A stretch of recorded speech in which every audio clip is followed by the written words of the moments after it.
그 최종안에 대해서 이제 거의 합의가 끝나서 승리의 깃발을 꽂으려고 할 때 저는 그 깃발을 살짝 숨기기도 하거든요.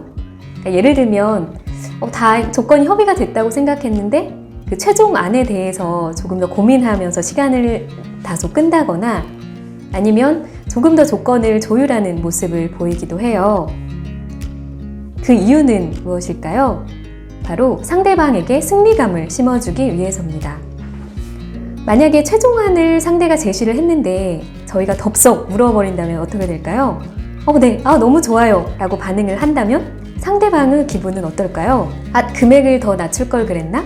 그래서 마지막까지 이렇게 긴장을 늦추지 않는 이유는 바로 상대방에게 승리감을 심어주기 위해서, 그리고 최종 타결이 되고 나서도 상대방의 노력 그리고 양보 등에 대해서 감사의 인사를 전하는 것도 잊지 않으면 좋겠고요. 그렇다면 이렇게 상대방에게 공을 돌리고 승리감을 심어주어야 하는 이유는 무엇일까요? 바로 거래는 일회성이 아니기 때문입니다.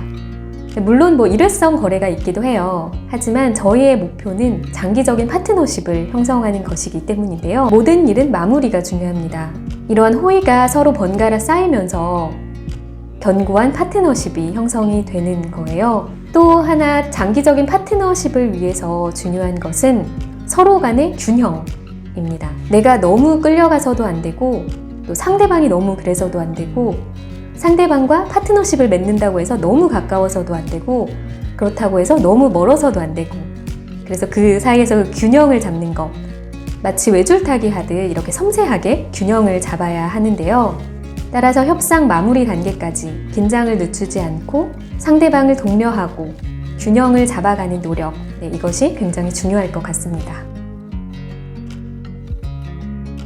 제가 협상책을 쓰고 나서 한 가지 애로사항이 있다면, 제가 평소에 그냥 하는 말에도 뭔가 의도가 있을 거라고 생각하는 경우가 있더라고요. 저거 협상 전략이다. 그렇게 좀 생각을 하는 경우가 있는데요. 평소에 저는 좀 투명한 편이거든요. 머리 쓰는 거 되게 귀찮아하고 피곤해 하기도 하고요.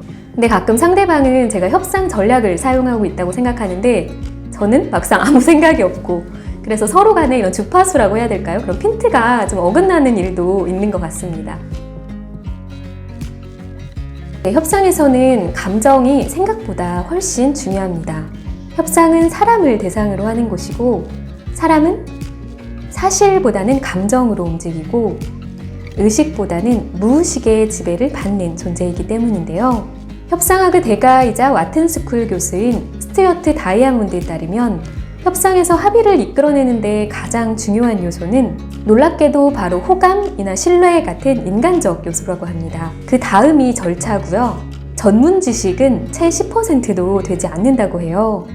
협상은 사람이 하는 일이고 사람은 감정으로 움직인다는 사실, 이 하나만 기억하셔도 협상을 바라보는 관점이 조금은 달라지실 거라 생각합니다.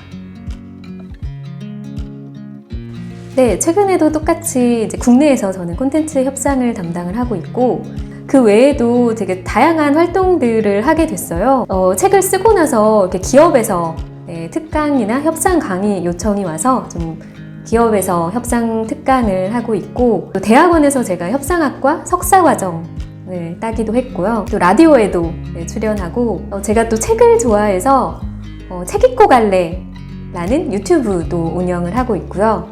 정말 책 나온 이후로 바쁘게 보내고 있는 것 같습니다. 콘텐츠는 이게 가치로 움직이는 시장이에요. 그렇다 보니까 제작비를 아무리 많이 투여한 콘텐츠도 예상보다 성적이 안 나는 경우도 있고, 기대하지 않았던 콘텐츠가 정말 말 그대로 빵 터지는 경우도 있거든요. 그리고 또 콘텐츠 시장에서는 하나 콘텐츠가 잘 되면 그 플랫폼이 그거 하나로도 충분한 매출을 낼 수 있는 또 구조가 되기 때문에 콘텐츠 하나의 가치가 굉장히 중요한 시장입니다. 그렇다 보니 콘텐츠를 판매할 때는 좀 그런 콘텐츠의 미래 가치, 시청률이나 그다음에 배우, 작가 이런 것들을 복합적으로 그렇게 좀 가치를 어필을 하고 홍보를 하는 편입니다. 제가 책에도 썼는데요. 아무리 돈이 걸린 그런 협상 테이블이라 할지라도 중요한 게 아까 말씀드렸듯이 마음의 여유를 이렇게 갖는 게 굉장히 중요하거든요. 그래서 일단은 먼저 좀 콘텐츠에 대한 애정, 네, 자신이 팔고자 하는 제품에 대한 애정을 먼저 좀 탑재를 하면 이게 또 마음의 여유로까지 이렇게 또 전달이 되고 그렇게 되더라고요. 그래서 뭐 돈이 걸린 협상 테이블이든 아니면 일상에서 협상이든 정말 여유를 갖도록 노력하는 것, 그리고 여유를 갖기 위해서는 파트너들을 계속해서 마련해 두는 것, 이게 굉장히 중요한 것 같아요. 그래서 다른 거래처들도 뭐 모색을 같이 해놓는다거나 아니면 일상에서도 여유를 갖기 위해서는 파트너가 굉장히 중요한데, 내가 꼭 이 일 아니어도 되는 것들이 계속 만들어 놓는 상황이 된다면 어떤 거를 할 때도 좀 마음의 여유를 갖고 좀 자신감 있게 임할 수 있게 되는 것 같습니다. 제가 아까 스튜어트 다이아몬드의 얘기를 하면서 전문 지식은 채 10%도 되지 않는다라고 말씀을 드렸었는데요.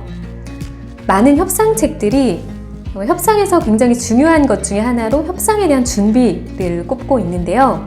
저는 그 이유가 두 가지 정도라고 생각을 합니다.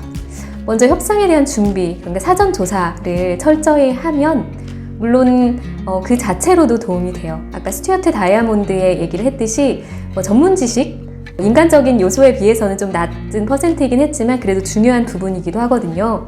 그래서 그 자체로도 굉장히 도움이 되고, 또 하나는 이 전문 지식을 갖추고 좀 자기가 사전 준비를 철저히 했을 때 자신감이 생기거든요. 그러다 보니 결과적으로는 또 그 마음의 여유로 연결이 되는 거예요. 그렇다 보니 한 두 가지 측면에서 전문 지식 그 자체로도 도움이 되고, 또 그로 인해서 마음의 여유를 갖게 된다는 그런 측면에서 중요한 것 같습니다. 제가 방송국에서 드라마 파는 여자라는 책을 쓰고 대만에도 수출이 되고 해서 정말 감사한 나날들을 보내고 있는 것 같습니다. 네, 제 책 많이 사랑해 주시고요. 네, 방송국에서 드라마 파는 여자 송효지였습니다. 감사합니다.